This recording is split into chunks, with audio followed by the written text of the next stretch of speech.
Hi everyone, it's Sheena Hansen here, coming at you with another frequently asked question. And today I'm here to talk about required minimum distributions. Now, required minimum distributions, by definition, that's the time when someone needs to start drawing off of their retirement accounts. It's mandated by the IRS.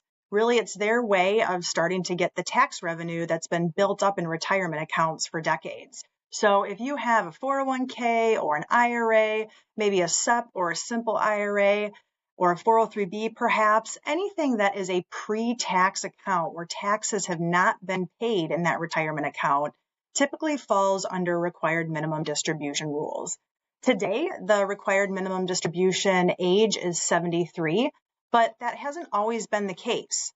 And a lot of times when I'm talking to people who are coming on that age, they have a pretty good idea of what their required minimum distributions might look like, but they're not really sure, well, how does that look throughout the rest of my life? Am I going to be drawing down my retirement accounts drastically? What percent actually gets drawn out? So let's just kind of circle back on retirement age for the RMD. It wasn't always age 73. In the past, there was a time where RMD age started at 70 and a half and then 72. And if we look at this chart, if we fast forward to year 2033, anyone born in 1960 or later, their RMD age starts at 75. So how is an RMD calculated? If you Google it, it's based off of the Uniform Life Tables and an age factor. So the calculation goes like this. You take your December 31st account balance and you divide it by that age factor. So the age factors are listed here. At age 73, you divide that by 26.5.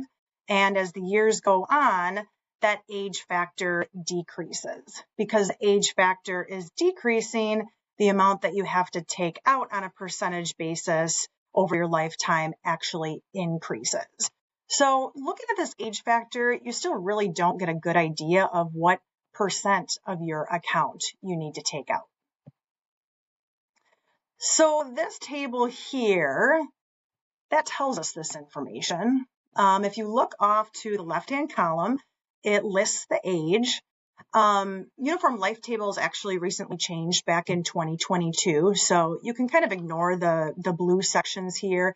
That was the old Uniform Lifetime Tables, and what I want you to pay attention to are the green columns. The green columns are the new Uniform Life Tables and what we based required distributions on today. And so if we find age 73, someone who is turning their RMD age this year, and they have to take money out for the first time, at age 73, we find that age, we go all the way over to the left. That uniform table RMD factor is 26.5. That's what we're going to divide the December 31st value by.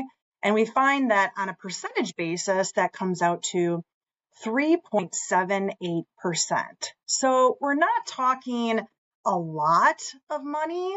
Well, it could be a lot of money depending on the account balance, but not a large percentage.